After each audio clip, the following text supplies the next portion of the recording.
Fragmento del peligro de estar cuerda de Rosa Montero. El buitre impaciente. Mi padre, que era un valiente, me dijo un par de veces: lo que más miedo me da es la locura. Nunca hablamos del tema, no le conté lo de mis pánicos, ni él añadió nada a sus palabras, y ahora lo lamento. Si tanto miedo le daba, es de suponer que también a él le anduvo merodeando alguna crisis. Aunque quizá no, porque en realidad lo que llamamos locura es algo que causa un pavor general. Produce tanto miedo y tan irracional que las personas que sufren alguna enfermedad mental son estigmatizadas y aisladas socialmente, cosa que empeora de manera fatal su dolencia. Porque estar loco, ya lo he dicho antes, es sobre todo estar solo. Es una ruptura de la narración común, es salirse de la convención social. Si yo ahora te dijera que acabo de encontrarme con Lucifer en las escaleras, que apestaba a azufre, que tenía pequeños cuernos incandescentes como brasas, y que se burló de mí sacándome una lengua afilada, verde y bífida, te horrorizarías, pensando que me he brotado. Pero si estuviéramos en el siglo XII, te lo tomarías muy en serio. ¿Y qué has hecho? ¿Le has enseñado la cruz? ¿Cómo has escapado de él?, preguntarías. Sin duda conoces la historia del matemático John Nash, inventor de la teoría de juegos.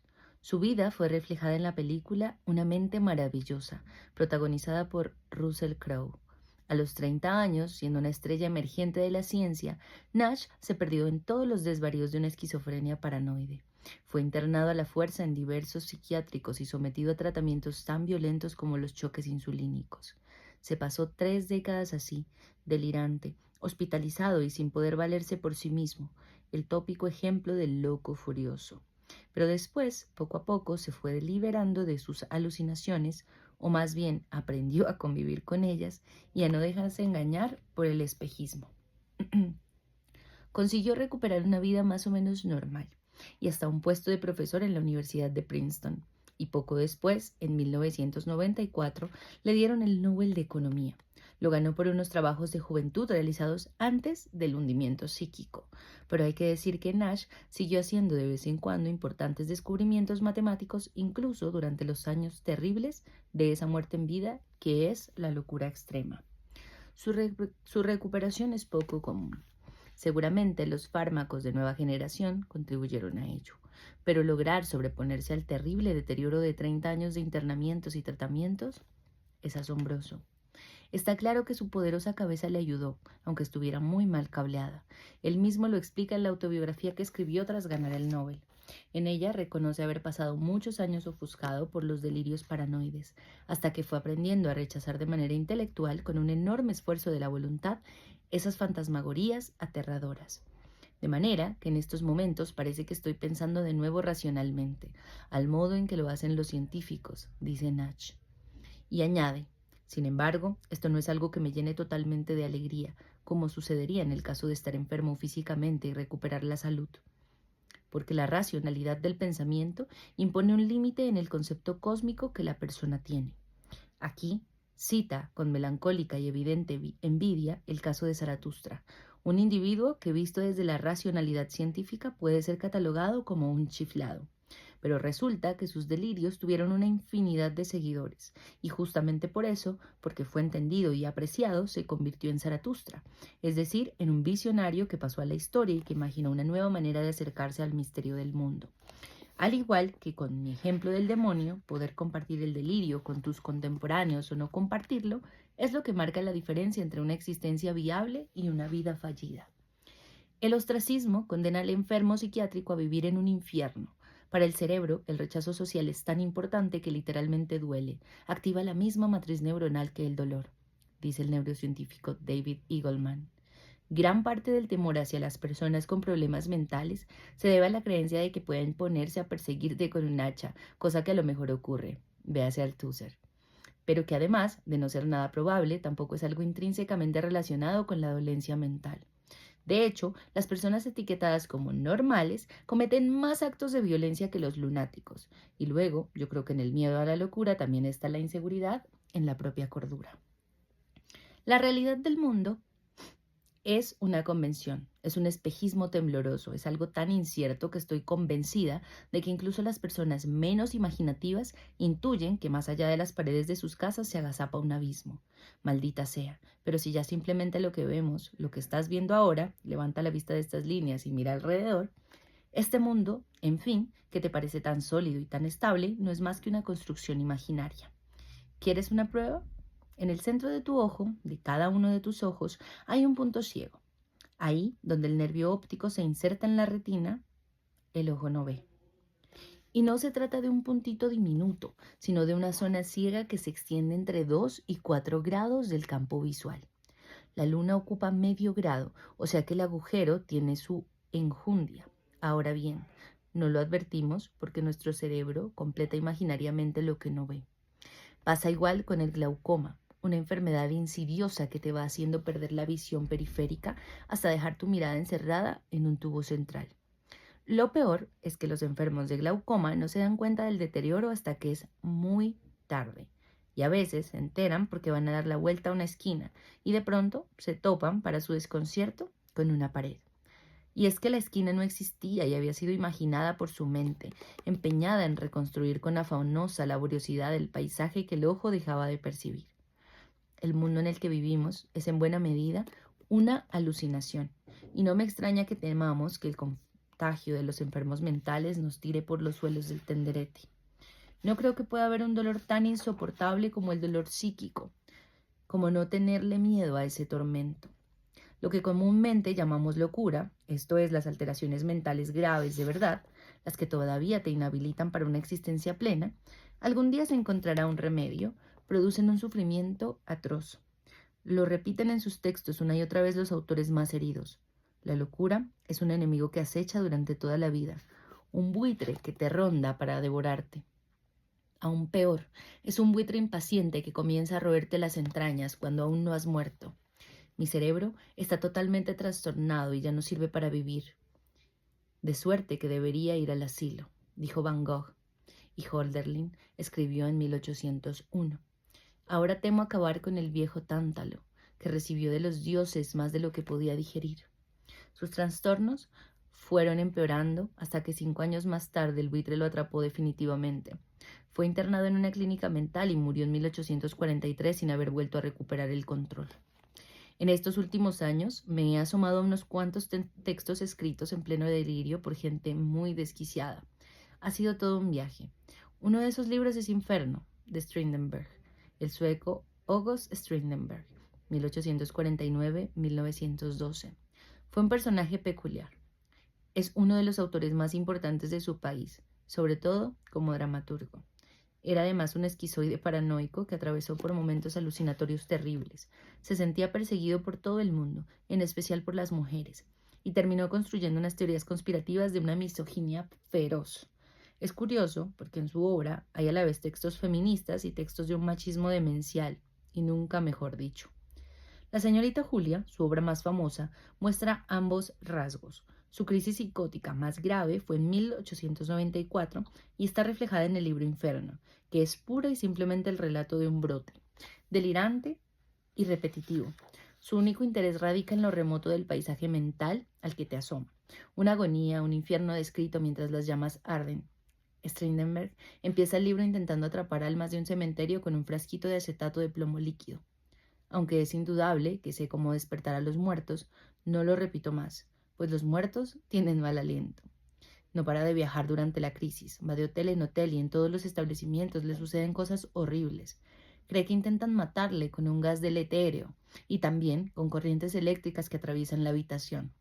La idea de que soy perseguido por enemigos electricistas me obsesiona de nuevo. Lo que dice da risa, pero su sufrimiento es colosal. Ve señales de conspiraciones por todas partes que de algún modo le alivian, porque le parecen una realidad palpable que me libera de todas mis horribles sospechas relativas a la enfermedad mental.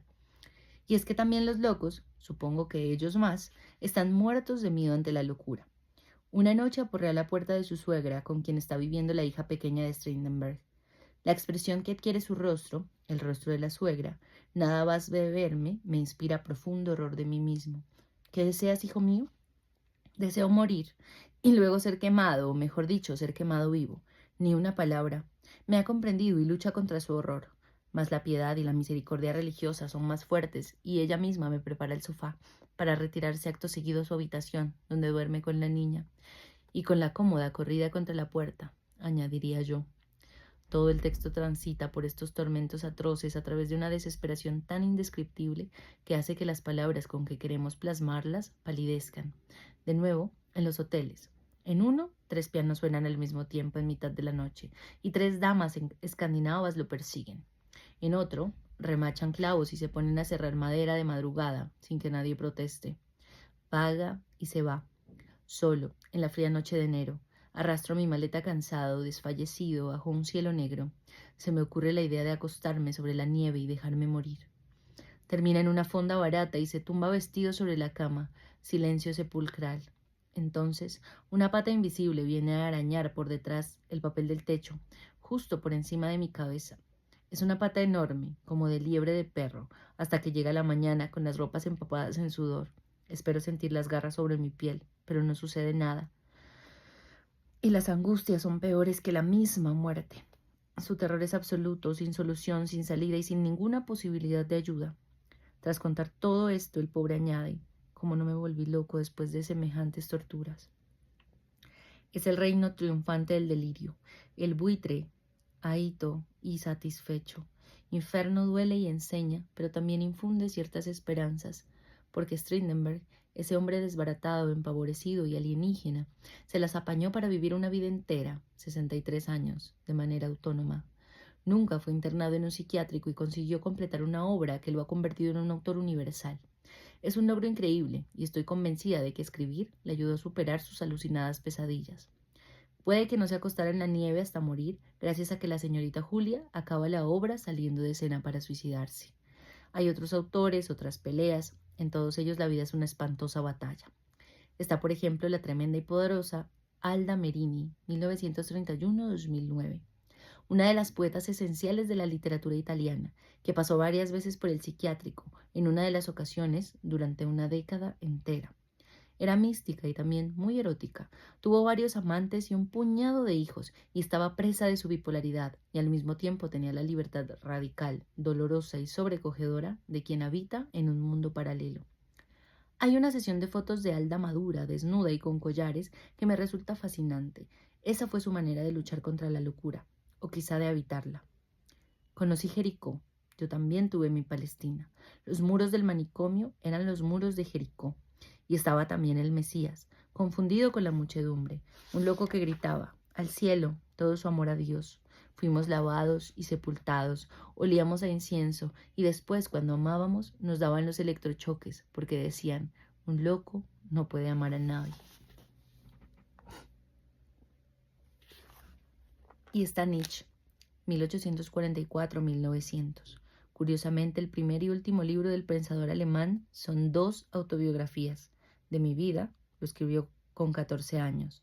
Ya es peculiar, digamos, que a esa edad uno decida redactar sus memorias. En el libro cuenta la muerte de su madre y de su hermano. Hasta entonces siempre nos habían sonreído la fortuna y la felicidad. Nuestra vida fluía con el sosiego de un luminoso día de verano, mas de pronto se formaron negras nubes, los rayos hendieron el espacio y el cielo descargó golpes demoledores. En septiembre de 1848, mi amado padre enfermó de manera repentina. El padre murió en 1849, cuando Friedrich tenía 4 años y unos meses. Después falleció el hermano. He aquí otra infancia destrozada más que con la reforzar mi teoría, y sigue diciendo el Nietzsche adolescente. Ya por aquel entonces empezaba a revelarse mi carácter. En el transcurso de mi corta vida había visto ya mucho dolor y aflicción, y por eso no era tan gracioso y desenvuelto como suelen ser los niños. Mis compañeros de primaria acostumbraban a burlarse de mí a causa de mi seriedad. Pero esto no ocurrió solo entonces, no, también después, en secundaria, e incluso más tarde, en el instituto. Cáspita resulta que el pobre Nietzsche fue objeto de persecución, maltrato y acoso escolar durante toda su infancia. Puede que parte de su megalomanía se cosiera ahí, contra esos bárbaros. La segunda autobiografía, Exe Homo, es su último texto legible, escrito poco antes de que en 1889 se abrazara llorando al cuello de un caballo maltratado y luego se desmayara. En Exe Homo brilla, ya de modo cegador, el delirio mesiánico, la desproporción entre la grandeza de mi tarea, dar testimonio de su propia vida, y la pequeñez de mis contemporáneos se ha vuelto de manifiesto en el hecho de que ni me han oído ni me han visto, dice con arrogancia. Y algo más adelante, con Zaratustra, he hecho a la humanidad el mayor regalo que hasta ahora ha recibido. El capítulo siguiente a esta afirmación se titula ¿Por qué soy tan sabio? Pasó los últimos 11 años de su vida prisionero del delirio y murió con tan solo 55. Es posible, por cierto, que la demencia de Nietzsche fuera causada por la sífilis. He quedado espantada al comprobar cuántos locos célebres pudieron perder la cabeza y la vida justamente por esta terrible enfermedad, adquirida por ellos o congénita. Y así se habla de que fue el origen de la atroz insania de Guy de Maupassant, y desde luego causó el desequilibrio mental y la muerte de Theo, el hermano de Vincent van Gogh. Y al parecer también enloqueció a Theodore Géricault, al pintor de la maravillosa La balsa de la medusa, y dejó hemipléjico y afásico a Baudelaire, y al compositor Gaetano Donizetti le deshizo la cabeza de tal modo que se pasó varios años aislado y encerrado antes de fallecer a los 50. En cuanto a Robert Schumann, se supone que sufrió un trastorno quizá bipolar o quizá el espectro de la esquizofrenia. A los 22 años diseñó un dispositivo mediante el cual se ataba los dedos de la mano derecha y dejaba tan solo libre el anular para intentar así ejercitarlo más. El invento le provocó una invalidez permanente de esa mano y acabó con su carrera de pianista. Puede que esa idea desquiciada nos hiciera ganar un gran compositor, así que parece que sus chifladuras venían desde temprano. Pero, en cualquier caso, cuando murió a los 46 años en el asilo de enfermos mentales de Bonn, también tenía sífilis. En este capítulo me he acercado con pasos cautelosos al negro corazón de la locura. Lo he repetido muchas veces a lo largo de mi vida, que no debemos tener miedo a los enfermos mentales. Es algo en lo que creo de verdad, pero al mismo tiempo debo reconocer que yo también he tenido miedo alguna vez, que también me he asustado. El primer indicio de que algo iba muy mal sucedió en la Feria del Libro de Madrid. Creo que era 1983 y yo estaba firmando en la caseta de la librería Rafael Alberti. Tenía delante de mí una pequeña cola de lectores, todos ellos sonrientes y amables, menos un señor como de unos 50 años que me miraba cejijunto y muy serio a 3 o 4 personas de distancia. Su expresión sombría me inquietó. No sé muy bien por qué. De hecho, cuando le tocó el turno y se plantó con las piernas un poco separadas delante de mí, creo que me sentí hasta un poco amedrentada. Soy David Bulder, de Zaragoza, en letra viva, dijo en un tono tan oscuro y tormentoso que casi creía atisbar unos cuantos relámpagos. Ah, creo que contesté yo muy tontamente. Encantada. ¿Quieres la dedicatoria para ti? El hombre reaccionó como si le hubiera dado un bofetón. Los ojos se le desencajaron y sus dedos se aferraron de manera convulsa al borde de la caseta. Quiero una disculpa. ¿Una disculpa? Es lo menos que debería hacer la señora. Y digo señora para no llamarle lo que se merece. Le temblaba la voz y pocas veces he visto tanto odio en alguien. Creo que la sangre se me fue toda de golpe a los pies. ¿Pero de qué me habla? No entiendo nada. Farfullé. A mi alrededor, la librera, Lola Larumbe y sus compañeros se removían inquietos. ¿Sería un provocador? ¿Sería un demente? Los demás lectores de la cola guardaban un silencio sepulcral, ansiosos de absorber hasta la última palabra. 400 personas, una sala llena de 400 personas y conexión en directo con la SER, y la señora nos dejó tirados. Escupí al hombre. Poco a poco, con muchas dificultades porque el tipo estaba de verdad alterado, tuvieron que ir a buscarle un coñac. Fue emergiendo la historia. Zaragoza en letra viva. Era un festival literario que se había celebrado ese año por primera vez en la ciudad de Zaragoza. En enero, tras presentar el festival en la prensa, recibieron una carta mía. ¿Mía? Sí, un bonito papel de color lila con mi nombre impreso en tinta morada. ¿Mi nombre? Venía escrita no por mí, sino por María, mi secretaria. ¿Mi secretaria? Y decía que a mí, a Rosa Montero, me había gustado mucho la idea del festival, que por razones personales iba a estar por Zaragoza durante esas fechas y que si a ellos les parecía bien, me ofrecía participar en alguna de las sesiones por el caché que ellos creyeran adecuado. Siendo como era un festival primerizo, por lo visto les pareció estupendo. Se vinieron arriba, me ofrecieron 30,000 pesetas, organizaron una sesión conjunta con la universidad y consiguieron que la radio local acordara retransmitir parte del acto en directo.